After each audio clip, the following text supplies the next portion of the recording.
those whom you have done lots of goodness to, and then they come and face you and lie to your face and say, you never done anything good for us. One of two. If you were to confront them and say, no, I did this, and I did this, and I gave you this, and I helped you in this, the outcome is one of two. Either they will confess and say, oh, astaghfirullah, I am sorry, I apologize, you're right, you have done so many good things for me.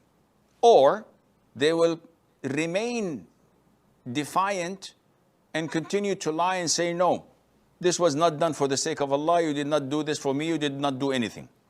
There isn't a third option.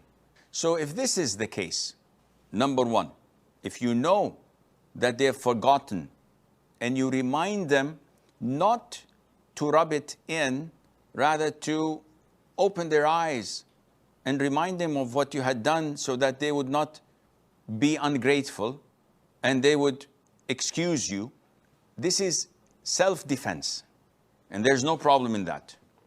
It does not fall under the category of al-man, which is reminding others of your favors upon them.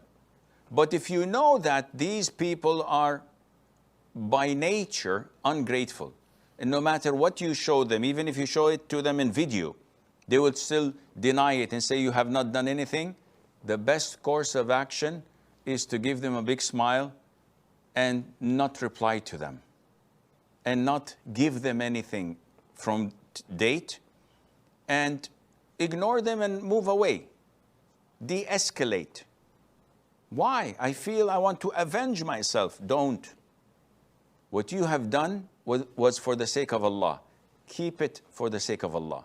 The moment you want to avenge yourself, this is when your reward goes down the drain. So there is no point in doing this, and it's best for you to have the upper hand and to be the one who's patient and tolerant and give your back to them and just de-escalate and leave.